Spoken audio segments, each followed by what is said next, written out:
teman-teman, salam sejahtera buat kita semua, amin. Teman-teman, memang ya waktu 2 minggu yang lalu saya sudah ngebahas tentang buku ini. Tapi kok saya pikir lagi ya, sayang banget sih saya cuma bisa kasih sedikit aja tentang cerita yang ada di buku ini. Kenapa nggak saya coba ceritain lagi, ada 2 poin lagi yang penting di dalam buku ini. Ya teman-teman, simak ya langsung ya. Nah teman-teman, Jack Canfield ya menulis kesaksian dari seorang wanita itu di judul nomor 8, yaitu menemukan diri sejati. Jadi ada seorang ibu ini wanita karir dan juga sebagai seorang istri yang memiliki 1 orang anak ya teman-teman. Nah pada hari itu dia tuh ngerasa bahagia banget gitu karena dia mendapatkan kabar gitu bahwa departemen dia itu mendapatkan hasil atau penilaian yang terbaik di tahun itu gitu ya teman-teman. Akhirnya setelah mendapatkan kabar itu dia ingin mengucapkan terima kasih lah kepada staf-stafnya dan anak buahnya yang telah mensupport dia selama ini. Akhirnya dia mengajak makan siang ke suatu restoran untuk merayakan keberhasilan mereka gitu kan. Nah dengan suasana yang hangat dia mengucapkan terima kasih gitu kan, terus mereka um, membicarakan apa yang akan mereka lakukan lagi untuk menambah pekerjaan yang lebih baik gitu di tahun-tahun yang akan datang seperti itu. Nah akhirnya setelah makan siang mereka kembali lagi ke kantor. Setelah ke kantor, nah seperti biasa ya teman-teman. Nah ibu ini seorang manajer ya teman-teman. Lalu dia kembali ke meja kerjanya dan dia mendapatkan email bahwa hari itu akan diadakan rapat online secara besar-besaran jam 2 siang gitu teman-teman. Dan rapat online ini sepertinya sama sih yang terjadi sekarang di masa-masa corona kan, memang kita semua tuh disuruh pemerintah untuk bekerja di rumah. Nah seperti itulah gambarannya teman-teman. Dan juga perusahaan di mana ibu ini bekerja itu memiliki kantor pusat ya, cabang di mana-mana gitu, sehingga ya untuk bisa bertatap muka langsung ya dengan cara meeting secara online seperti itu gitu. Nah akhirnya ibu ini seperti biasa dia ya multitasking lah, sambil dia melakukan pekerjaan sambil dia online buka laptopnya, lalu dia sambil mendengarkan meeting tersebut. Nah itu tidak seperti biasanya. Wakil direktur perusahaannya itu dengan nada suara yang kayaknya sedih gitu kan, gitu. Nah rupanya teman-teman bahwa departemen yang ibu ini pimpin harus dipindahkan ke Ohio gitu teman-teman. Mungkin gambarannya seperti ini. Kantor ibu ini di Jakarta, tetapi dia harus dipindahkan ke Bali. Itu kan jaraknya panjang banget kan teman-teman, jauh sekali gitu. Nah teman-teman ya, nah terus si ibu ini berpikir, aduh saya saja belum tentu oke gitu mau tuh ke Ohio gitu kan, gimana anak buah saya yang ada ini, gimana saya mengatakan kepada mereka. Baru saja tadi kita merayakan, tiba-tiba saya mengumumkan bahwa akan dipindahkan gitu, karena biaya produksinya lebih murah di Ohio itu teman-teman. Itu alasannya kenapa, karena perusahaan harus menekan biaya dan departemen mereka harus pindah ke sana. Dan wakil direktur itu pun mengatakan apabila ada yang keberatan untuk pindah ke sana boleh mengajukan PHK. Nah, dan PHK-nya pasti akan diberikan pesangon atau gaji yang sesuai dengan masa kerja mereka seperti itu. Ya, akhirnya ibu ini pulang ke rumah ya teman-teman ya. Ketika sudah jamnya pulang, lalu dia berbicara dengan suaminya dan mengatakan, aduh gimana ya nih Pak, ngomongnya seperti apa ini ke anak buah saya gitu kan. Terus lalu suaminya mengatakan seperti ini, kamu itu harus jadi orang yang kuat. Kalau kamu selama ini jadi pemimpin, berarti kamu bisa melalui semua ini gitu. Dia bilang, suaminya mengatakan hal seperti itu.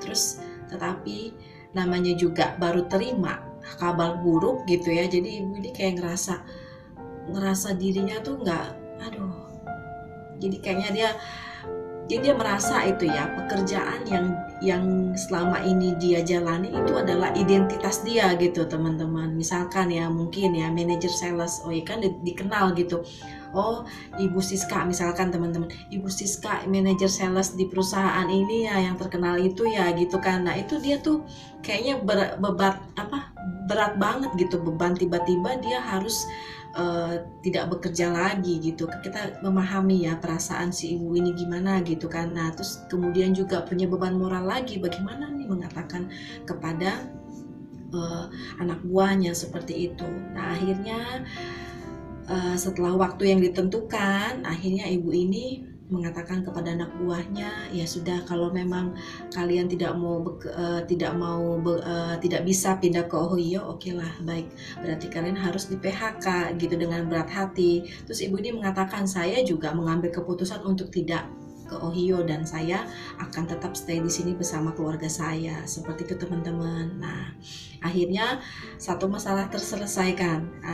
Dia pulang lagi ke rumah, dan selama dia menganggur, namanya kan menjadi pengangguran ya teman-teman, padahal si suaminya mengatakan, uang saya, kebutuhan kita pasti akan tercukupi, saya masih mampu menghidupi kalian. Tetapi ibu ini tetap aja gitu ya, dia nggak terima gitu.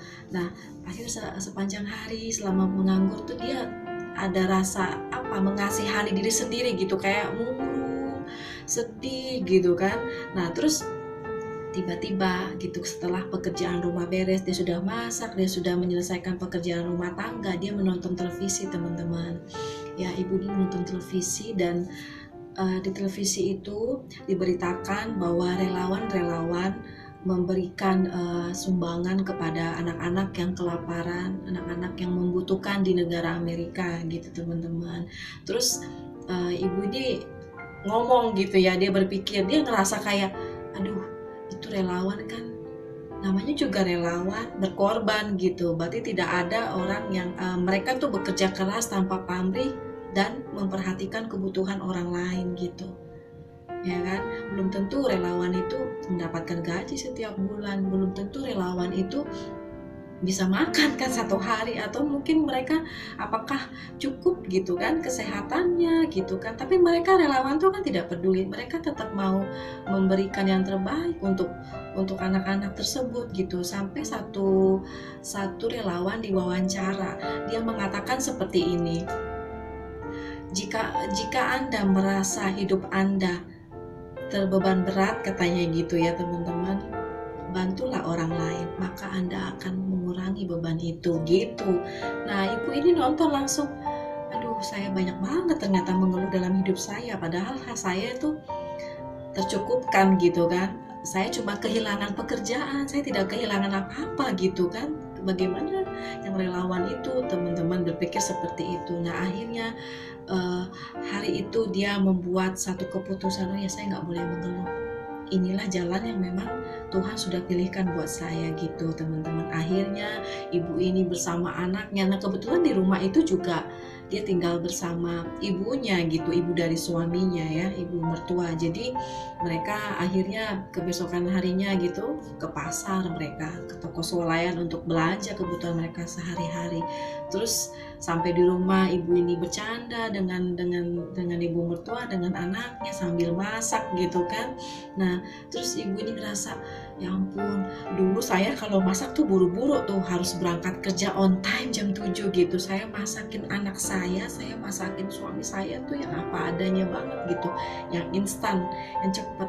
Ternyata melayani suami, melayani anak seperti ini tuh indah juga gitu. Dia berpikir gitu, ya ampun Tuhan, ampuni saya selama ini, kok salah ya berarti gitu ya kan. Nah lalu dia pada akhirnya ibu mertuanya mengatakan seperti ini, kalau kamu merasakan tidak ada kegiatan, kamu merasa stres nih, boring di rumah, ya udah, kamu kan masakannya enak nih gitu kan, jago nih sebenarnya masak-masakan yang tradisional bisa, yang barat bisa, kenapa kamu nggak kursus kursus buat kursus masak aja untuk ibu-ibu muda atau untuk anak-anak muda, muda-mudi yang memang mereka pengen banget gitu. Coba aja kamu bikin pasang iklan di internet gitu kan, atau di surat kabar seperti itu kata ibu mertuanya. Lalu akhirnya ibu ini mengikuti saran daripada ibu mertuanya ya teman-teman. Nah jadi akhirnya dia menemukan sesuatu yang berharga gitu ya teman-teman. Akhirnya dia bisa melakukan pekerjaan dengan hobinya gitu kan, itu merupakan kesukaan dia yang sejati lah. Dia kan tadi judulnya menemukan ke diri yang sejati, yang sebenarnya gitu teman-teman. Jadi akhirnya ibu ini tetap teman-teman, akhirnya dia tetap mencari pekerjaan, tetapi pekerjaan yang tidak terlalu mengikat. Nah teman-teman, dari cerita ibu manajer tadi kita dapat banyak belajar ya teman-teman. Yang pertama, Tuhan itu menciptakan kita manusia mempunyai maksud, rencana dan tujuan. Entah kita ditempatkan di keluarga yang seperti apa, ditempatkan di pekerjaan yang bagaimana, itu Tuhan mempunyai rencana dan tujuan yang jelas dalam hidup kita. Tidak ada dalam kata Tuhan tuh tidak ada kebetulan, tidak ada teman-teman ya. Semua itu Tuhan rencanakan, itu punya tujuan, punya rencana. Jadi kita tuh jangan selalu mengeluh, jangan selalu membandingkan diri dengan orang lain teman-teman ya. Tuhan tuh mempunyai anugerah yang besar untuk setiap anak-anaknya. Itu yang pertama ya teman-teman. Yang kedua, ingat selalu apa prioritas kita dalam hidup teman-teman ya. Apabila kita lupa prioritas kita dalam hidup, itu Tuhan pasti akan menegur kita ya. Sepertinya layaknya orang tua kita nih dulu ya, kalau kita salah kita pasti kan akan diomelin, akan dimarahin, kamu gak boleh begini, itu salah gitu. Tuhan tuh seperti itu, anak-anak Tuhan pasti diberi teguran. Itu tandanya dia sayang sama kita teman-teman. Itu tandanya Tuhan sayang sama kita. Ya kan, seperti ibu tadi, dia telah melimpahkan pikirannya kepada pekerjaannya. Dia melupakan keluarganya, dia melupakan prioritas yang utama dalam hidupnya itu apa gitu. Ya, setiap kita punya masalah yang berbeda-beda. Teman-teman ya, ada yang kuliah, ada yang mungkin bekerja atau yang mencari pasangan hidup. Tetapi kita harus selalu ingat siapa atau apa yang kita prioritaskan dalam hidup kita. Apa? Ya iman kita terhadap Tuhan. Kadang-kadang teman-teman, tawaran di dunia ini banyak banget yang bisa mengalihkan iman kita kepada Tuhan. Jadi yang pertama tadi ya, jangan mengeluh. Kemudian yang kedua, Tuhan itu ingin tahu kita harus memiliki prioritas yang jelas dalam hidup kita ya teman-teman. Yang ketiga, maksud Tuhan apa? Berjaga-jaga selalu ya teman-teman. Kita tidak akan pernah tahu hari ini kita akan mengalami apa. Kita hari ini menjadi direktur misalkan, contohnya besok kita bisa kehilangan pekerjaan teman-teman ya. Hari ini kita memiliki mobil mewah, besok kita nggak tahu apakah ada terjadi bencana atau banjir atau seperti apa ya teman-teman. Ingat selalu bahwa hidup kita itu diciptakan oleh Tuhan, mempunyai maksud dan rencana tujuan yang jelas. Teman-teman, cerita yang kedua yang akan saya ambil dari Chicken Soup for the Soul ini yaitu nomor 11, aku positif sungguh. Jadi ada 3 orang anak ya teman-teman dalam satu keluarga, semuanya laki-laki. Nah ini anak keduanya itu memiliki penyakit kelainan darah ya teman-teman, atau disebut dengan hemofilia ya teman-teman. Jadi hemofilia itu jadi tidak bisa membekukan darah dengan baik sehingga dia suka ada memar-memar. Kemudian teman-teman pernah ada memar kan di bagian tubuhnya, itu sekujur tubuhnya seperti itu teman-teman, karena darahnya itu tidak bisa membeku dengan baik gitu teman-teman. Jadi setiap bulan bahkan setiap minggu itu harus melakukan diagnosis dokter, dan darahnya seperti bagaimana ya kan keadaannya, nanti akan diberikan obat, dan sepanjang hidupnya akan minum obat terus anak putra yang nomor 2 ini gitu. Nah tetapi dia puji Tuhan di lingkungan keluarganya itu selalu mensupport dia sehingga dia tumbuh menjadi anak yang tidak mengasihani dirinya, tumbuh menjadi anak yang positif terhadap dirinya sendiri. Nah, bahkan dia di usia 11 tahun ya teman-teman, masih sekolah dasar lah ya kalau di Indonesia gitu ya, 11 tahun dia itu terkena HIV. Nah, anak 11 tahun kena HIV ya, bukan karena kena narkoba atau kena pergaulan bebas, bukan teman-teman. Jadi kan namanya juga disuntik gitu kan, tentang hubungannya dengan darah gitu. Jadi jarum suntik, kemudian infus gitu. Jadi ada alat medis mungkin terkontaminasi dengan pasien yang terkena HIV, sehingga putra keduanya ini kena gitu teman-teman ya. Jadi dia sudah hemofilia, terkena didiagnosis positif HIV gitu. Nah, jadi saya sih kalau sampai saat baca buku ini, saat membaca gitu, aduh ampun, kalau saya di posisi itu gimana gitu. Tapi anak ini tetap, walaupun dia setiap langganan, tiap minggu, tiap bulan dia langganan ya ke rumah sakit untuk cek darah, ya kan, transfusi darah gitu, ya kan, dia sakit ya, bengkak gitu, ya kan, tangannya bengkak, kakinya bengkak gitu, kadang-kadang bengkak sebelah gitu, sakit, diajak jalan, tapi dia menikmati setiap proses itu teman-teman. Dia walaupun dia saat sekolah, dia kuliah, dia betul-betul mendapatkan perlakuan yang gak enak ya pastinya, karena sama aja teman-teman, di Amerika mau di Indonesia, orang kalau sudah kena HIV ya kan, orang nggak mau deket-deket ya kan gitu. Padahal kan HIV kan kalau bersentuhan tidak apa-apa, dia hanya kalau ada lendir atau apa baru tertular gitu. Tapi teman-teman, dia begitu, dia tetap keluarganya mensupport bahwa kamu harus tetap sekolah, harus tetap berkarya gitu ya. Nah, kemudian pada saat dia berumur 30, semakin beranjak dewasa, itu yang menjadi problema, jadi masalah buat hidup dia, karena tidak ada perusahaan yang mau menerima dia bekerja gitu teman-teman. Kalau ya kita sebagai anak muda lah ya gitu ya, sebagai anak muda tentunya tidak, ketika kita lulus kuliah itu pasti harus bekerja, tetapi anak ini susah untuk mendapatkan pekerjaan gitu. Dia sempat juga mengalami pasang surut dalam hidupnya, terutama dalam melamar pekerjaan. Stres sekali dia gitu. Namun pada akhirnya dia ini kan buku Jack Canfield ini teman-teman kan dirilis pertama tahun 93 ya. Kita ingat saja, berarti di era tahun 93 sampai dengan 2000 itu belum ada yang namanya ya kan wifi, internet dengan gampang. Enggak, akhirnya si anak ini dia main ke internet, warnet lah ya kalau di Indonesia, ke warnet. Lalu dia, kenapa aku tidak memberikan pengalaman aku kepada orang-orang yang mungkin sama mengalami hal yang sama seperti saya, mempunyai kelainan darah, yang sepanjang hidupnya bolak-balik ke rumah sakit. Akhirnya dia membuat situs di web, dia membuat blog bagaimana dia berjuang, lalu obat-obat apa saja, terus rumah sakit mana yang baik, yang dokter yang mana. Dia membuat informasi di blognya teman-teman.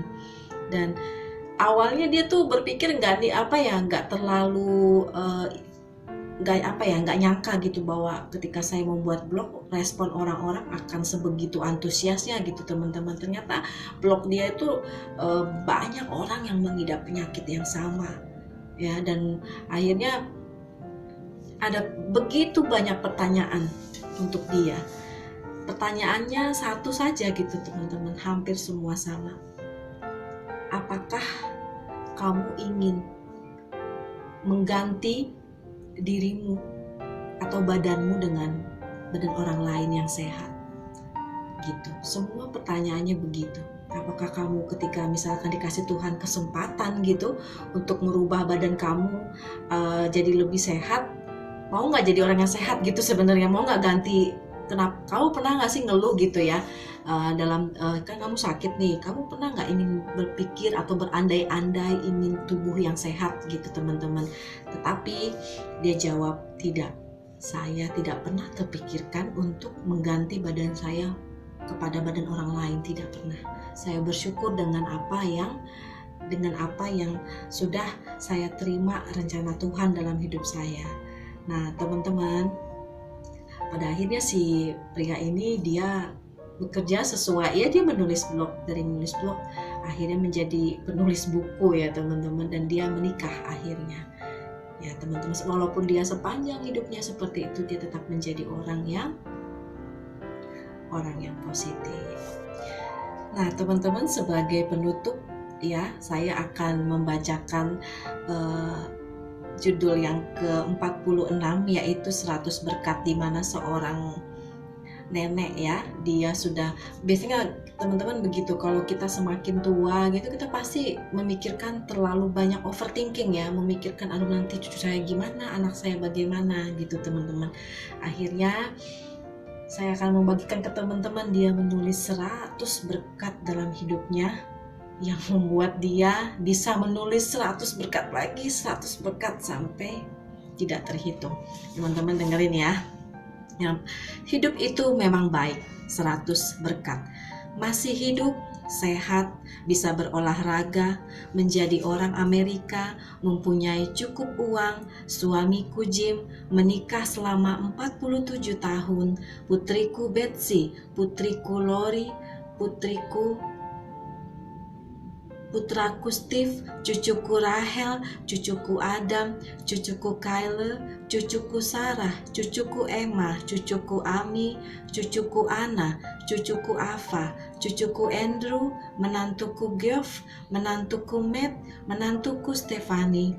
Para penulis, kelompok menulis, bakat menulis, buku-buku Chicken Soup for the Soul, editor yang menerbitkan bukuku, rumah yang indah, taman, bakat mendekorasi, pemandangan pantai, pertemuan dengan lumba-lumba, perahu kecil, mobilku, musik, bunga-bunga, makanan enak, penjualan sayur, kenangan, komputer, sepupuku, list, pakaian, pesta, buku yang bagus, gosokan pada punggung, hari libur, gigi yang bagus, belanja barang diskon, tawa, kumpul dengan anak-anak, dapurku, ruang cuciku, barang antik, pohon Natal, kebebasan, iklim yang ramah, pohon kelapa, penyembuhan, perjalanan, kebaikan orang lain, obrolan yang menyenangkan, berjalan di area taman, matahari terbit dan terbenam, burung-burung yang hinggap di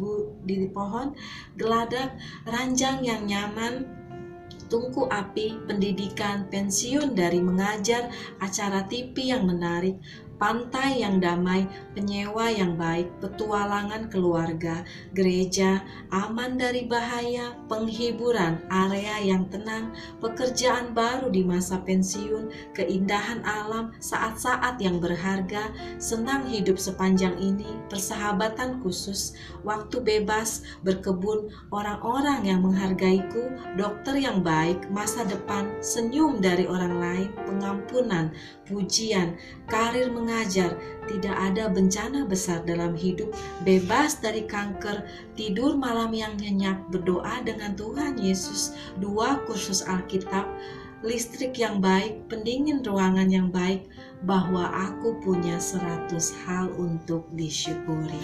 God bless you all.